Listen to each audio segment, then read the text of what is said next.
आपका बहुत बहुत स्वागत है। नमस्कार, मैं निमित कपूर आपका फिर से स्वागत करता हूं अपने बिजनेस चैनल पे। तो उम्मीद करता हूं आपको मेरी इससे पहले वाली जो मेरी सारी वीडियोस हैं वो पसंद आई होंगी और आपको एक अच्छी नॉलेज मिली होगी, एक अच्छी इन्फॉर्मेशन आपको मिली होगी। तो आज भी है एक बहुत ही इंपॉर्टेंट और बहुत ही इंटरेस्टिंग टॉपिक को लेके आ गया हूँ। आज हम बात करने वाले हैं पर्सनल और बिजनेस फाइनेंस के ऊपर बात करने वाले हैं। तो बहुत ही इंपॉर्टेंट टॉपिक है, तो वीडियो को लास्ट तक जरूर देखिएगा। और इस वीडियो को मैंने दो पार्ट में डिवाइड किया है, तो दोनों पार्ट बहुत ज्यादा इंपॉर्टेंट है, तो दोनों पार्ट को जरूर देखिएगा। तो हम स्टार्ट करते हैं। फाइनेंस की बात करें तो फाइनेंस, बजटिंग जो है, ये वर्ड्स जो है ये बहुत ही ज्यादा इंपॉर्टेंट चीज है एक हाउस होल्ड के लिए, एक इंडिविजुअल के लिए, एक बिजनेस के लिए, बड़ा हो, कॉर्पोरेट हो, स्टार्टअप हो, किसी भी बिजनेस के लिए, यहां तक कि देश के लिए फाइनेंस बहुत ही ज्यादा इंपॉर्टेंट है। अगर आपके फाइनेंस स्ट्रांग है तो आप कुछ भी कर सकते हैं। घर चलाने से लेके एक देश भी अगर चलाया जा सकता है अगर फाइनेंस स्ट्रांग हो। तो फाइनेंस की नॉलेज तो मेरे हिसाब से हर एक इंडिविजुअल को, हर एक बिजनेस ओनर को, सबको होनी ही चाहिए। ये एक इंपॉर्टेंट कंपलसरी चीज है लाइफ के लिए। लेकिन दुख की बात यह है कि यह हमें कभी भी सिखाया नहीं जाता, कभी भी स्कूल कॉलेज में हमें ऐसा कोई फाइनेंशियल नॉलेज ऐसी कोई दी नहीं जाती। तो ये एक बहुत बड़ी प्रॉब्लम है। लेकिन मैं ट्राई करूंगा कि अपनी जो वीडियोस आने वाली वीडियोस में आपको ज्यादा से ज्यादा फाइनेंशियल नॉलेज दूं जो मेरे पास है, जो मैं डिलीवर कर सकता हूं। तो हम स्टार्ट करते हैं कि क्या है कि पहले कुछ फाइनेंस के आपको टर्म्स के ऊपर बता देता हूं कि हम जिससे हम स्टार्ट करने वाले हैं। तो इन्फ्लेशन से स्टार्ट करते हैं। अब इन्फ्लेशन क्या है कि इन्फ्लेशन मतलब यहाँ के महंगाई दर कितना है मार्केट में। तो इन्फ्लेशन एक बहुत ही इंपॉर्टेंट जो है वो एक्सटर्नल फैक्टर है किसी भी बिजनेस के लिए, किसी भी इंडिविजुअल के लिए बहुत ही ज्यादा एक इंपॉर्टेंट फैक्टर है। जहां तक कि इन्फ्लेशन को जो है वो गवर्नमेंट को, सेंट्रल बैंक्स को उस कंट्री के मैनेज करना पड़ता है। तो इतना ज्यादा एक इंपॉर्टेंट चीज है जिसको रेगुलेट करना इतना ज्यादा जरूरी होता है किसी भी देश के लिए। और इकोनॉमिस्ट का कहना है कि अगर इन्फ्लेशन रेट जो है कंट्री में जो है वो 2 से लेके 3%, 3.5% तक रहता है तो वो देश की इकोनॉमी के लिए अच्छा है, क्योंकि वो क्या है कि धीरे धीरे करके वो प्राइसेस को इंक्रीज करता है और जिसकी वजह से इकोनॉमी में ग्रोथ आती है। लेकिन अगर देखा जाए, अगर इन्फ्लेशन रेट जो है कभी कभार जो है किसी टाइम जो होता है, जैसे आजकल कोरोना के टाइम में इन्फ्लेशन काफी हाई है, तो इन्फ्लेशन रेट कभी कभार 5, 6, 7, 8, 10% तक कभी कभी चला जाता है और वहां तक तो बहुत ही ज्यादा प्रॉब्लम हो जाती है। और अगर महंगाई इतनी ज्यादा हो जाती है तो क्या होता है कि इस पे गवर्नमेंट में भी बहुत ज्यादा प्रेशर आता है, क्योंकि गवर्नमेंट की इनकम जो है वो टैक्स से कम होने लग जाती है। लोग क्या है कि कंजम्पशन कम करना कर देते हैं, लोग प्रोडक्ट्स की डिमांड कम करना शुरू कर देते हैं। अगर महंगाई बढ़ेगी तो ऑब्वियसली बात है लोग कंज्यूम कम करा करेंगे। तो इसकी वजह से क्या है कि गवर्नमेंट की इनकम कम हो जाती है, टैक्स जो है कलेक्शन कम होता है। वहीं आरबीआई जो कह रहा है वो आजकल के टाइम पे जो है, कोविड के टाइम्स पे जो है वो इन्फ्लेशन रेट जो है 5.5% तक पहुंच गया है। मतलब बहुत ज्यादा जो है इस टाइम इन्फ्लेशन हाई है। और यहाँ पे दूसरा एक टर्म मैं आपको समझाता हूँ कि क्या है कि यहाँ पे दूसरा टर्म होता है परचेजिंग पावर पैरिटी। ये जो है इन्फ्लेशन और परचेजिंग पावर पैरिटी, पीपीपी, ये दोनों एक दूसरे के कट्टर दुश्मन है, समझ लीजिए। तो समझिए परचेजिंग पावर पैरिटी का मतलब है कि आपकी कंजम्पशन पावर क्या है यहाँ पे, कि आप एक अमाउंट में जो है वो कितने यूनिट्स ऑफ गुड्स ले पा रहे हैं और पहले कितना ले पा रहे थे। तो समझिए कि पीपीपी मतलब आपकी कंजम्पशन पावर क्या है। तो आप समझिए कि अगर महंगाई अगर ज्यादा होगी तो जो आपकी पीपीपी है सामान लेने की वो कम हो जाएगी, आप कम कंज्यूम कर पाएंगे उतने ही अमाउंट में। इसको मैं आपको एक एग्जांपल से समझाता हूँ। समझिए, अब समझिए कि सन 2000 में 1 किलो दूध की जो कीमत थी वो थी 16 रुपए लीटर। वहीं अगर आप अब देखें 21 साल बाद 2021 में वही 1 किलो दूध की जो कीमत है वो है 50 रुपए से भी ज्यादा। मतलब आप समझिए कि महंगाई जो है वो 3 गुना ज्यादा से भी ज्यादा वो 21 साल में बढ़ गई। वहीं अगर आप देखें, अगर आप कंपेयर करें कि आपकी इनकम क्या वो 3 गुना बढ़ी है ये 21 साल में, तो वो आपको देखना होगा। और वहीं एक चीज और यहाँ पे दूसरा एग्जांपल लेते हैं कि एक तोले मतलब 10 ग्राम सोने की कीमत 2000 में जो थी वो थी 4400 रुपए। 10 ग्राम सोना 4400 रुपए में आता था 2000 में। वहीं आज 21 साल बाद 2021 में उसी सोने की 10 ग्राम सोने की कीमत जो है वो 45,000 रुपए से भी ज्यादा है। मतलब सोने की कीमत 10 गुना ज्यादा बढ़ गई। और वहीं अगर आपने उस टाइम अगर सोना ले लिया होता तो 21 साल बाद आज आपके पैसे सोना 10 गुना बढ़ गया होता। और वहीं अगर आज अगर आपने पहले सोचा था और आपने नहीं लिया और आज सोच रहे हैं कि सोना लेना है, तो आज आपको उसी अमाउंट के लिए, उसी सोने की क्वांटिटी के लिए आपको 10 गुना ज्यादा पैसा पे करना पड़ेगा। तो यहाँ पे ये है एक इन्फ्लेशन जो है, यहाँ पे जो इन्फ्लेशन का जो इम्पैक्ट यहाँ पे बड़ा है कि आपकी कंजम्पशन पावर जो है वो कम हो गई है टाइम के साथ। अब समझिए कि गवर्नमेंट इन्फ्लेशन और इस पीपीपी को वो क्या है कि रेगुलेट तो कर सकती है लोगों के, लेकिन क्या है कि वो इस चीज को रोक नहीं सकती। और जो है इन्फ्लेशन जो है वो एक इकोनॉमी के लिए अच्छी चीज ही होता है अगर वो रेगुलेटेड हो, लेकिन अगर रेगुलेशन से थोड़ा अगर उसका अमाउंट बाहर जाता है, इन्फ्लेशन जो परसेंटेज है वो ज्यादा जाती है, तो फिर ज्यादा प्रॉब्लम हो जाती है गवर्नमेंट के लिए। नहीं तो ये एक इकोनॉमी के लिए रेगुलेटेड हो तो वो अच्छी चीज ही रहता है। और यहाँ पे मैं आपको कुछ इसके रीजन बताता हूं कि इन्फ्लेशन के जो क्या है कि रीजंस क्या हो सकते हैं। तो कुछ रीजन आपको बताता हूं कि क्या है कि सबसे पहले आप समझिए कि इकोनॉमी में जो है बिजनेसेस के लिए रॉ मटेरियल्स के प्राइस में फ्लक्चुएशन आना, या फिर आप समझिए मैंने आपको एक वीडियो में बताया था कि 8 कोर सेक्टर के बारे में बताया था कि अगर 8 कोर सेक्टर जो हैं अगर उनके जो प्राइस में फ्लक्चुएशन आता है तो उससे क्या है कि इन्फ्लेशन कम या ज्यादा होता है, महंगाई कम या ज्यादा होती है। कि अब समझिए कि crude oil one of the core sectors में आता है। तो अगर क्रूड ऑयल के प्राइसेस जो हैं वो, अगर तेल जो है वो हम महंगा इंपोर्ट कर रहे हैं तो क्या है कि पेट्रोल के प्राइसेस जो हैं वो ज्यादा हो जाएंगे, रिफाइनरी प्रोडक्ट्स के प्राइसेस ज्यादा हो जाएंगे। वहीं समझिए कि दूसरा एक और की बात करते हैं, स्टील की बात करते हैं जो एक और कोर सेक्टर में आता है। अगर स्टील के प्राइसेस ज्यादा हो जाएंगे तो क्या है कि गाड़ियों के प्राइसेस वो ज्यादा बढ़ जाएंगे। अब टाटा स्टील जो है वो लगभग इंडिया में जितनी गाड़ियां बन रही हैं उस पे टाटा स्टील का ही स्टील लग रहा है। वो मतलब इतने बड़े उसके प्रोड्यूसर हैं, तो इतना अगर उसके प्राइसेस जो है उसमें फ्लक्चुएशन आएगा तो गाड़ियों के प्राइसेस जो है वो ज्यादा हो जाएंगे, और ज्यादा हो जाएंगे तो जो लोग जो हैं उसको गाड़ियां कम कंज्यूम करना शुरू कर देंगे, लोग कम डिमांड करेंगे। तो प्योरली यहाँ पे एक कॉन्सेप्ट चलता है इकोनॉमिक्स का, डिमांड और सप्लाई। अगर डिमांड अगर किसी प्रोडक्ट की ज्यादा है और उसकी सप्लाई उसके कॉरस्पॉन्डिंग में नहीं बढ़ रही तो उसका प्राइस बढ़ जाएगा। वहीं अगर डिमांड किसी प्रोडक्ट की कम है और सप्लाई अगर उसकी ज्यादा बढ़ती जा रही है तो उसका प्राइस अपने आप कम हो जाएगा। तो ये तो इकोनॉमिक्स का रूल है, तो ये यहाँ पे अप्लाई होता है। वहीं दूसरा कारण जो इन्फ्लेशन का हो सकता है यहाँ पे समझिए कि आपकी पीपीपी, आपकी परचेजिंग पावर पैरिटी जो है, आपकी कंजम्पशन पावर जो है वो इंक्रीज हो गई है। अब आरबीआई ने क्या किया कि उसने क्या है कि मॉनेटरी पॉलिसी में थोड़ी सी छूट दे दी बैंकों को, और जिसकी वजह से क्या होता है कि आपकी परचेजिंग पावर पैरिटी जो है, आपकी कंजम्पशन पावर जो है वो इंक्रीज हो गई है। अब मान लिए ये कैसे बढ़ती है कि क्या है कि अगर आरबीआई जो है वो मॉनेटरी पॉलिसी में जो है वो बैंक्स को जो है थोड़ी छूट दे देता है, और जिसकी वजह से क्या होता है कि अगर वो मॉनेटरी पॉलिसी में थोड़ी छूट देता है तो क्या होता है कि बैंक्स जो हैं वो आपको लोन ज्यादा देने लग जाते हैं, और लोन ज्यादा मिलेंगे तो लोग बिजनेसेस के लिए लोन लेंगे, ज्यादा से ज्यादा बिजनेसेस खुलेंगे, वहां पे ज्यादा से ज्यादा एम्प्लॉयमेंट जनरेट होगी, और एम्प्लॉयमेंट होगी तो आपके हाथ में पैसा आएगा। अगर आपके हाथ में पैसा आएगा तो आप ज्यादा विलिंग होंगे कंजम्पशन के लिए, ज्यादा आप कंज्यूम करेंगे, ज्यादा आप खर्चा करना चाहेंगे, जो है कि मार्केट में डिमांड बढ़ेगी, और डिमांड बढ़ेगी तो उसकी वजह से प्राइस भी बढ़ेगा। तो यहाँ पे एक कारण इन्फ्लेशन का ये भी हो सकता है। अब लोगों के हाथ में पैसा आएगा तो लोग क्या है कि ज्यादा से ज्यादा प्रोडक्ट्स डिमांड करने लग जाएंगे। वो क्या है कि अपना लिविंग स्टैंडर्ड जो है पहले से जो है वो बेटर करना चाहेंगे। वो ज्यादा से ज्यादा बाहर जो है वो होटल्स में या रेस्टोरेंट्स में लंचेस या एक्सपेंसिव डिनर्स के ऊपर जाना चाहेंगे। वो पहले से बेटर कार्स शायद डिमांड करने लगेंगे, वो और ज्यादा कंजम्पशन करने लगेंगे।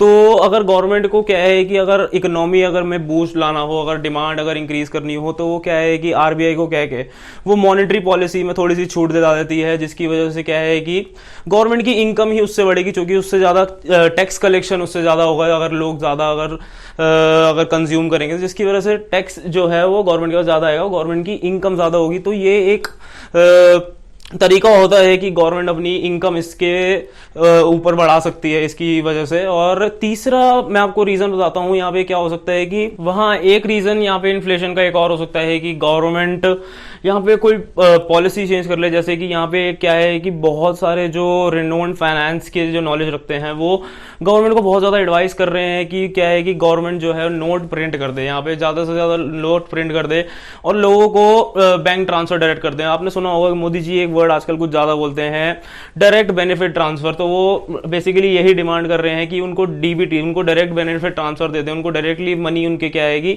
लोगों के हाथ में देते हैं, जिसकी वजह से क्या है कि आजकल कोरोना के टाइम पे में जो है वो लोगों की जो पीपीपी है, कंजम्पशन पावर, वो बहुत ज़्यादा कम हो गई है, क्योंकि लोगों की लाखों करोड़ों में जो है एम्प्लॉयमेंट लॉस हुआ है लोगों का, जिसकी वजह से उनके हाथ में पैसे नहीं है और वो कंज्यूम कर नहीं पा रहे हैं, जिसकी वजह से इकोनॉमी डाउन बढ़ी है। और उसकी वजह से क्या है कि डिमांड नहीं है, तो लोग अपने सप्लाई भी नहीं कर रहे, फैक्ट्रीज में और प्रोडक्ट्स बन भी नहीं रहे। तो गवर्नमेंट को एडवाइस करा जा रहा है कि वो और ज़्यादा नोट प्रिंट करे, जिसकी वजह से क्या है कि लोगों के हाथ में पैसा आएगा तो वो विलिंग तो होंगे कम से कम कंजम्पशन के लिए, जिसकी वजह से क्या है कि बाद में जिसकी वजह से सप्लाई को भी इंक्रीज करा जा सकता है और बिजनेसेस को ग्रो करा जा सकता है भाई। तो गवर्नमेंट के पास एक ये चीज होती है हाथ में, और कह सकते हैं कि एक पॉलिसी होती है कि वो और नोट प्रिंट करके लोगों की जो है वो उनको पैसे दे सकती है, डायरेक्ट ट्रांसफर कर सकती है, जिसकी वजह से क्या है कि इकोनॉमी को बूस्ट मिलता है, जिसकी वजह से डिमांड इंक्रीज होती है मार्केट में, जिसकी वजह से इकोनॉमी उठती है। तो एक ये हो सकता है। और जो एक्स्ट्रा जो करेंसी गवर्नमेंट प्रिंट करती है, इसको हेलीकॉप्टर मनी कहते हैं। अब हेलीकॉप्टर मनी मतलब समझिए कि मतलब एक्स्ट्रा जो है वो बिल्कुल पैसे जो है वो नए छाप के जो इकोनॉमी में डाल दिए गए हैं, तो मतलब इसलिए इसे को हेलीकॉप्टर मनी कहा जाता है। और गवर्नमेंट जो है ये आरबीआई के साथ कंसल्ट करके ही जो है वो नए नोट जो है वो प्रिंट करती है। और ऐसा नहीं है कि वो कि नई चीज है नोट प्रिंट करना, वो हर साल और वो आरबीआई के साथ कंसल्ट करते करते वो नए नोट प्रिंट करती ही रहती है रेगुलेटेड वे में। और लेकिन मैं यहाँ पर आपको हेलीकॉप्टर मनी की कुछ साइड इफेक्ट्स जो बताता हूँ कि क्या हुआ, कुछ केस स्टडीज आपको बताता हूँ जहाँ पे हेलीकॉप्टर मनी से एक बहुत ही ज़्यादा प्रॉब्लम हो गई इकोनॉमी अंदर, और इन्फ्लेशन उस इकोनॉमी में इतना ज़्यादा बढ़ गया। ऐसा हुआ था जिम्बाब्वे और वेनेजुएला जैसी कंट्रीज में ऐसा हुआ था, और वेनेजुएला में तो अभी भी चल रहा है इसके क्राइसिस क्या है कि जिम्बाब्वे में क्या हुआ कि उन्होंने क्या किया कि उन्होंने नोट जो है वो बहुत ज्यादा प्रिंट कर दिया। उन्होंने हेलीकॉप्टर मनी इतनी ज्यादा प्रिंट कर दी, सबको पैसे दे दिए और सबको अमीर कर दिया, जिसकी वजह से क्या हुआ कि सबके हाथ में पैसा आ गया, जिसकी वजह से क्या हुआ एक इकोनॉमी जो थी बिल्कुल ठप पड़ गई। और सबके हाथ में अगर पैसा आ जाएगा तो कोई काम क्यों करेगा, कोई काम इकोनॉमिक एक्टिविटी कंट्री में होगी ही नहीं, तो कोई काम करेगा ही नहीं। तो अब सबके हाथ में पैसा आ गया, तो जिसकी वजह से लोग जो थे वो बहुत ज़्यादा डिमांड करने लग गए, प्रोडक्ट्स को, गुड्स को बहुत ज़्यादा डिमांड करने लग गए। और सब अगर डिमांड करने लग जाएंगे तो प्राइस जो है वो इंक्रीज कर जाएगा और उसकी सप्लाई नहीं बढ़ेगी। और सप्लाईज वहाँ पे जिम्बाब्वे में प्रोडक्ट्स का इतना ज़्यादा बढ़ गया कि वो बिल्कुल ही कंट्रोल से बाहर चला गया है। मतलब समझिए कि वहाँ पे अगर आपको एक ब्रेड लेने जाना हो, तो वहाँ पे आपको बोरी भर के पैसा लेके जाना पड़ेगा। मतलब इतने ज्यादा वहां पे महंगाई बढ़ गई कि लोगों की सामान के प्राइसेस इतने ज्यादा बढ़ गए, इन्फ्लेशन इतने ज्यादा बढ़ गए कि गवर्नमेंट ने भी वहां पे हाथ खड़े कर दिए कि हमारे भी बस की नहीं है अब इसको कंट्रोल करना। मतलब वहां की गवर्नमेंट ने समझिए कि 1,000, 10,000, 1,00,000 को छोड़िए, उन्होंने यहां तक कि 1 ट्रिलियन का नोट उन्होंने वहां पे प्रिंट करवा दिया। तो मतलब यहाँ पे इस तरह के नौबत आ गए थे। तो नोट अगर प्रिंटिंग जो है अगर रेगुलेटेड ना हो और इन्फ्लेशन अगर हाथ से निकल जाए तो यहाँ पे ऐसे भी नौबत आ सकती है और बहुत ज़्यादा प्रॉब्लम आ सकती है, जिसकी वजह से इकोनॉमी जो है पूरी कोलैप्स कर सकती है। करेंसी की वैल्यू बिल्कुल ही वहाँ पे ख़त्म ही हो गई और वहाँ पे इसकी वजह से बहुत ज़्यादा एक क्राइसिस सिचुएशन आ गई। तो हेलीकॉप्टर मनी और ज़्यादा नोट प्रिंट करना तो जो है वो गवर्नमेंट की जो है वो बिल्कुल लास्ट पॉलिसी में आता है, क्योंकि इसमें क्या है कि लेने के देने भी पड़ सकते हैं और इकोनॉमी बिल्कुल कोलैप्स भी कर सकती है। रेगुलेशन यहाँ पे बहुत ज़्यादा एक इम्पॉर्टेंट चीज़ बन जाता है तो इन्फ्लेशन को कंट्रोल करने के लिए। और वहीं जो मेरा लास्ट जो रीज़न है यहाँ पे कि इन्फ्लेशन बढ़ता है, वो आप देखिए कि क्या है कि अगर आप एक एम्प्लॉई हैं, चाहे आप एक बिजनेस करते हैं, ये आप दोनों के लिए बहुत ज़्यादा इंपॉर्टेंट है। आप इस इन्फ्लेशन को आप कैसे चेक कर सकते हैं, कैसे आप इसके इम्पैक्ट को जान सकते हैं कि आपके ऊपर क्या आ रहा है, आपकी इनकम के ऊपर क्या इन्फ्लेशन इम्पैक्ट कर रही है। तो इस पॉइंट में आपको पता चलेगा। पहले तो इस चीज़ को समझिए कि जो आपका जो रेवेन्यू है आपके बिजनेस में, वो उसकी प्रॉफिटेबिलिटी से कोई लेना देना नहीं है। हो सकता है आपकी जो काम में आपके बिजनेस में जो है वो बहुत ज़्यादा सेल्स तो बहुत ज़्यादा हो रही है, लेकिन जिस मार्जिन पे आप काम कर रहे हैं, जो आपकी प्रॉफिटेबिलिटी है वो बहुत ही कम हो चुका है कंपटीशन की वजह से। जिसकी मार्जिन के ऊपर आप काम कर रहे हैं वो बहुत ही ज़्यादा कम हो चुका है। मैंने खुद देखा है लोग 5-5, 10 तो मैं मान लेता हूँ काफ़ी अच्छा ही माना जाता है मार्केट में आजकल, 5%, 1%, 2-3% के ऊपर इतने छोटे छोटे मार्जिन के ऊपर काम कर रहे हैं। तो प्रॉफिटेबिलिटी तो यहाँ पे बहुत ज़्यादा मैटर करती है, क्योंकि वहाँ पे सेल्स तो है लेकिन प्रॉफिटेबिलिटी का जो परसेंटेज है वो बहुत ज़्यादा कम है। तो जो आप रियल में जो आप यहाँ पे कमा रहे हैं वो एक्चुअली वो बहुत ही एक छोटा अमाउंट है। मैं आपको इसको एक कैलकुलेशन से समझाता हूँ। अब मान लेते हैं आप अपनी इनकम के लिए क्या है कि आप बिजनेस करते हैं, या फिर आप और बिजनेस पे क्या है कि आपका जो मार्जिन है वो आप 10% के ऊपर काम कर रहे हैं, और वहीं या फिर आप मान सकते हैं आपने कोई इन्वेस्टमेंट कर दी, आपने किसी एफडी में इन्वेस्ट कर दिया जहाँ से 6 से 7% आपको आसानी से मिल जाता है। कहीं आपने म्यूचुअल फंड में पैसे डाल दिए, म्यूचुअल फंड में 12 से 15 के ऊपर आपको रिटर्न मिल जाता है। शेयर्स में आपको 15 से 20% शेयर के ऊपर डिपेंड करता है, आपको इतना मिल जाता है। वहीं अगर आपने किसी बॉन्ड में इन्वेस्ट कर दिया, गवर्नमेंट बॉन्ड्स में या किसी कॉर्पोरेट बॉन्ड में भी इन्वेस्ट कर दिया, तो उसमें 8 से 9%, या रियल एस्टेट में इन्वेस्ट कर दिया, तो मैं यहाँ पे मान रहा हूँ कि पहले आप बिजनेस करते हैं और वहाँ पे आपको 10% रिटर्न है। अब 10% रिटर्न में क्या है कि आपका जो 30% जो है वो आपका टैक्स में ही चला जाएगा। वो गवर्नमेंट को आप टैक्स ही पे कर देंगे। अब वो टैक्स ब्रैकेट आप अपने हिसाब से ले सकते हैं कि आप कौन से वाले में लाया करते हैं। मैं मान के चल रहा हूँ 10 लाख का टैक्स ब्रैकेट तो मैं मान के चल रहा हूँ, तो 30% जो है वो यहाँ पे आपके रिटर्न जो है वो आप गवर्नमेंट को ही दे देंगे। तो जो आपका बचा हुआ रिटर्न है 10% में से, वो है खाली 6.7% जो है। अब 6.7% जो आपका जो है वो नॉमिनल यहाँ पे आपका जो रिटर्न आया, जो बुक्स में आपको दिखेगा, आप पोस्ट टैक्स जो आपको जो है वो दिखेगा 6.7%। तो ये अभी आपका नॉमिनल रिटर्न आया है। जो 6.7% है वो एक नॉमिनल रिटर्न है। ये अभी आपका पोस्ट टैक्स रिटर्न मान लीजिए, इसको ये कहेंगे। लेकिन अभी जो है आपका जो रियल रिटर्न जो है वो जो है पोस्ट टैक्स नहीं, पोस्ट इन्फ्लेशन के बाद आता है। इसके ऊपर आपको ये देखना है कि इन्फ्लेशन रेट क्या है, वो आपको चेक करना होगा कि आरबीआई ने क्या उस टाइम जो है उसने इन्फ्लेशन का रेट जो है बताया। और आरबीआई का जो कहना है वो इस टाइम वो कह रहा है कि 5.5% जो है वो इन्फ्लेशन रेट है। मतलब आप समझिए कि जो आपने 6.7% जो आपने अपने बिजनेस के ऊपर आपने रिटर्न लिया था, वो 5.5% जो है वो आरबीआई जो कह रहा है इन्फ्लेशन रेट ही है। तो मतलब जो आपने रियल में जो आपने रिटर्न लिया बिजनेस से, जो रियल में आपकी इनकम हुई, वो लगभग 1.25% ही आपका रिटर्न है। 1% के ऊपर ही आपको रिटर्न मिला। जो आपका रियल रिटर्न है, जो आपकी कंजम्पशन पावर है, वो 5.5% जो है वो इन्फ्लेशन ले गया। और वहीं 1% ही जो आपका रियल रिटर्न है, वो 10 में से खाली 1% ही आपका जो है वो आपने अर्न किया। इसका मतलब आप समझिए कि आपने अगर 1 लाख रुपए की अगर आपने सेल करी और अगर 10% के ऊपर आप काम कर रहे हैं, मतलब आपकी इनकम जो है 10,000 रुपये अगर आपकी इनकम हुई है, और जो है वो टैक्स ब्रैकेट के हिसाब से अगर मान लें अगर 30% में आ रहा है, वैसे 30% की अगर वो आ रहा है, तो आपकी जो आपने रियल में कमाया, जो आपके इन हैंड जो आपके हाथ में आएगा, वो 6700 6600 रुपये जो है आपके हाथ में आएंगे। और अगर इन्फ्लेशन उसके ऊपर लगाएं, पोस्ट इन्फ्लेशन अगर उसके ऊपर लगाएं, तो 5,500 रुपये जो है वो इन्फ्लेशन के ऊपर आपका पैसा जो है वो कट जाएगा। वो आपका जो है वो आपको बुक्स में नहीं दिखेगा, लेकिन जो है वो आपकी कंजम्पशन पावर जो है वो कम कर देगा। वो आप चीजों की जो खरीदने की जो आपकी कैपेसिटी वो कम कर देगा। वो आपको कहीं दिखेगा नहीं, लेकिन वो आपको जब आप सामान लेने जाएंगे, जब आप परचेस करने जाएंगे, तब आपको एहसास होगा। क्योंकि ये एक बिल्कुल मतलब समझिए कि इनविजिबल टैक्स समझ लीजिए इसे, या कुछ भी समझ लीजिए। मतलब जो बुक्स में इसकी कैलकुलेशन आपको दिखेगी नहीं, लेकिन जो रियल में जो है वो एग्जिस्ट करता है, और जिसकी वजह से आपका जो 5,500 रुपये जो है वो इन्फ्लेशन में कट जाएगा। तो जो आपने रियल में जो 1 लाख रुपए की सेल के ऊपर कमाया, जो आपको लगा था कि आप 10,000 रुपये कमा रहे हैं, लेकिन आपने असल में जो कमाया वहाँ पे 1,200 रुपये ही आप वहाँ कमा पाए, वो 1,000 रुपये की, वो 1 लाख रुपए की सेल पे। तो ये इन्फ्लेशन का इम्पैक्ट इतना बड़ा होता है आपके मार्जिन्स के ऊपर। आप समझिए कि आपको 10% का रिटर्न जो आपको लग रहा था, वो असल में खाली 1.25% पे ही रह गया।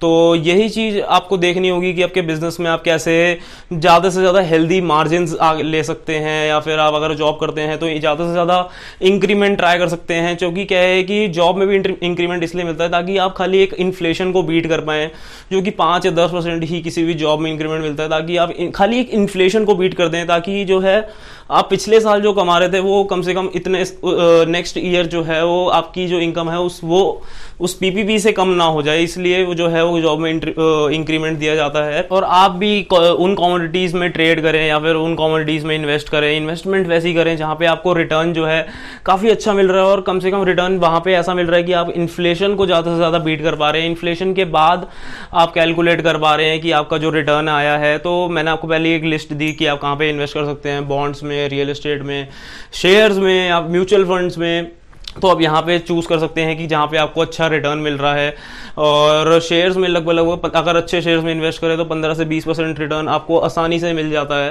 तो इस कंसेप्ट को समझना, रियल इनकम के कंसेप्ट को समझना, जो कि नॉमिनल इनकम से जो है वो बिल्कुल अलग है, इस चीज को समझना बहुत ही ज्यादा जरूरी चीज है किसी भी इंडिविजुअल के लिए, किसी भी बिजनेस ओनर के लिए। चूंकि जो क्या है कि ये जो चीजें होती है, मेरे को जहां तक लगता है कि ज्यादा लोगों को पता भी नहीं होता और कोई बताने वाला भी नहीं होता इन्फ्लेशन के बारे में। तो इसलिए जो है वो हमारे जो फाइनेंसेस जो हैं वो कभी कभार थोड़े से वीक हो जाते हैं, तो ये पता होना बहुत ज़्यादा ज़रूरी है। तो उम्मीद करता हूँ आपको मेरी वीडियो पसंद आई होगी, और अगर आपको वीडियो ये पसंद आई है तो वीडियो को लाइक ज़रूर कर दीजिएगा, और चैनल को आपने सब्सक्राइब नहीं किया तो चैनल को सब्सक्राइब कर दीजिएगा। मैं आपसे अपनी नेक्स्ट वीडियो में मिलता हूँ, जिसके ऊपर मैं बताने वाला हूँ इस वीडियो के पार्ट 2 में, वो ज़रूर देखिएगा कि मैं आपको बताने वाला हूँ। और टैक्स प्लानिंग के ऊपर हम बात करने वाले हैं कि मैं क्यों इतना ज़्यादा बिजनेस को इतना ज़्यादा प्रमोट करता हूँ, क्यों एक इंडिविजुअल जो है वो ज़्यादा टैक्सेस पे कर पाता है, वहीं एक बिजनेस ओनर जो है वो जो टैक्स प्लानिंग करके जो है वो एम्प्लॉय से कम टैक्स पे करता है। तो उसके ऊपर मैं बात करने वाला हूँ, तो उस वीडियो को जरूर देखिएगा। तो और उम्मीद करता हूँ आपको ये वीडियो पसंद आई होगी, और आपने इस वीडियो को लास्ट तक देखा, इसके लिए आपका बहुत बहुत धन्यवाद।